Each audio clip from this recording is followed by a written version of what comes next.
Ciaran from Tourism Ireland. Thank you so much for traveling all the way to Nashville to give us a great presentation. My pleasure. Can you sort of give us a little bit of a summary of what you just presented to the audience? Yeah, sure. My presentation was really about Tourism Ireland and our digital approach, our approach to all digital types of activity in terms of marketing the island. I spoke a little bit about our efforts in social media, what we're doing with our website and CRM, but with a big focus on social media activity and capture or content marketing, as we would refer to it internally.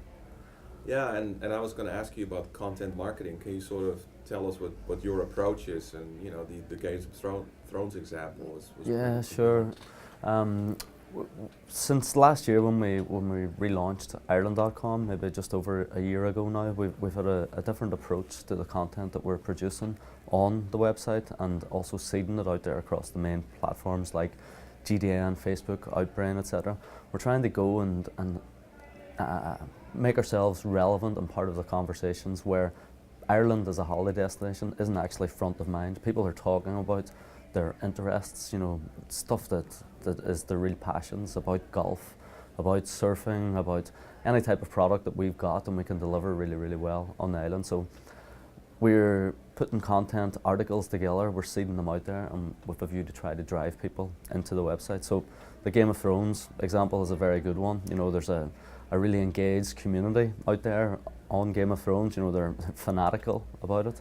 The majority of the series, 70-80% of it, is actually filmed in Northern Ireland, so we had a great opportunity to do something pretty cool there. So what we did was we came up with pretty amazing imagery of places where the series was actually filmed.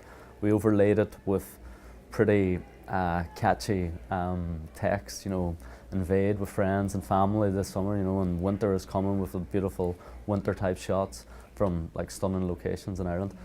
We basically put that out on Twitter and Facebook and went after Game of Thrones fans, and the levels of engagement were pretty huge, and we just hit the sweet spot when we came to that as a campaign. And can you already sort of see an uptick of people that are coming to visit as a result of that Game of Thrones? Yeah, I mean, from Tourism Ireland's perspective, our job is, to market the island of Ireland overseas, and there's more and more, like a little industry almost springing up, in Ireland. There's Game of Tours and, different things, that are just appearing now. It's almost like a little industry starting to blossom in itself.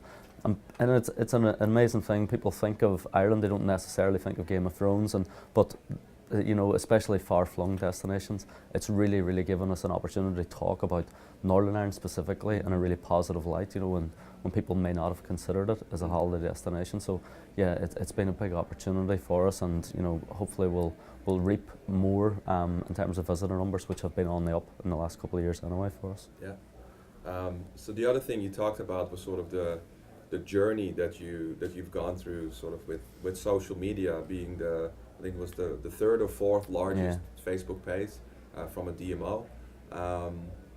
But you've only really been serious about social for maybe 3-4 years. So how did you get from social media being like this new thing within the organization to something that has been taken really, really seriously throughout? Yeah, it is. It's only 4, maybe 5 years ago maximum that social really became a thing for us in Tourism Ireland. It's quite scary, in that we've moved so far in such a short space of time. And I think core to it was being serious about social media, not just having it as this sideline activity. We said that it was important, that it was here to stay, that it was important to Tourism Ireland, that we needed to have a long-term engagement approach. So we started off by creating Facebook profiles for our British market, for our US market, French, Germany.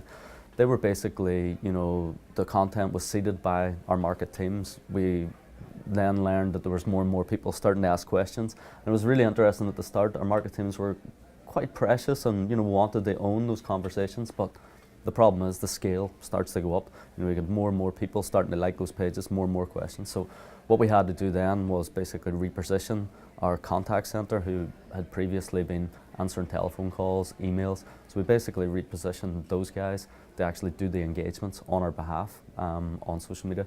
It's worked out very well. We've obviously had to bring them on board in terms of the tone and the themes and educate really. So we've been doing it, we've had a lot of learnings over the last couple of years, and it's just constantly evolving. I think what I covered as part of the presentation as well was just metrics, you know, how we can actually set objectives. So it's fine coming up with a content calendar, etc., but you've got to check and see what is actually working, where you're getting the most bang for your buck. So we do benchmark, we set objectives, but we try our best. As I pointed out, don't let, you know, the objective drive the activity though. You know, that's something that we're pretty serious about in Tourism Ireland. And yeah, so don't let the objective drive the activity. Sort of, can you explain that a little further? What do you mean by that? Well, I think that with a lot of organisations, particularly, you know, government agencies like ourselves that are publicly funded, you know, the bottom line is we're judged on visitor numbers coming in, but we also have to justify the type of activities that we're undertaking. The benefit about digital activity, not just social, is a lot of stuff can be measured. So we set a number of KPIs around our activities. So they're smart objectives. You know, they are KPIs. You know, they're the clues in the name, key performance indicators. They're only indicators of success. But when you put those type of targets in front of people, they think that they've got to achieve them, and they can try to achieve them any way possible, which may not always be the best way. So you got to consider why you're doing that type of activity, and is it actually useful and a good use of your time and the budget that you've assigned. So you need to take the spirit of the KPI into account, not exactly, just focus on the raw number. Yeah. Yeah, that makes sense. So what's coming up? Like, where do you sort of see things going in the next year or two? What are you guys doing about it? Yeah, interestingly, I think we're going to be I think you'll see us experimenting with new content types. You know, imagery has worked really well on Twitter for us, particularly in Game of Thrones. But when you're driving people on traffic-wise into Ireland.com, more and more people are using, you know, tablet devices and mobile phones. So there's going to be an interesting move that way, and we need to make sure that the type of content that people are landing on our site, however they're actually consuming it, is right. You know, so are we going with image galleries, video galleries, you know, lists? We've had a lot of success with some long form content that we've produced for our Wild Atlantic Way campaign. It's worked really, really well. We've experienced, you know, longer dwell time on site, more page views, etc., etc. Apart from the different content types, I think that targeted advertising is probably going to be a big focus for us. I think it's fantastic the way that Twitter, Facebook, and Google are, you know, developing the tools that are available for, you know, paid advertising. It basically means that you can get more bang for your buck. You can actually go after the specific audience in mind. So your money, you know, your advertising dollars are technically working that little bit harder for you. So I think all of that targeted advertising, the algorithmic type of programming that's involved in that, that's really the future, and I think that's where Tourism Ireland will be focusing quite a lot of attention. We'll keep you busy for a while. It will indeed. So this is your first SoMeT, right? This is my first SoMeT, yeah. And what do you think of the conference so far? I think it's been, you know, a pretty awesome conference so far. I mean, I spent yesterday at it, and I think the speakers have been of a really high quality. But the audience, I think that the audience is very, very engaged. You know, you can see that by the questions that are flying around on Twitter, and I think that there's a sense here that people are willing to be challenged, which is what I really like to get myself personally out of a conference. You know, it's easy to just sit there and consume, but I think people are wanting to become part of the conversation and actually challenge each other, which is really good. Cool. And is it first time in Nashville as well? First time in Nashville, yeah. I haven't got out to see too much of it. We had a really interesting musical evening laid on by the guys here, which was really, really interesting. Early night low for me because I was on first this morning, so hopefully this evening I'll get out and listen to a bit of music and experience the true Nashville, maybe have a beer or two. I'm sure we can help you with that. Hopefully. Thanks, Ciaran. No worries, thank you.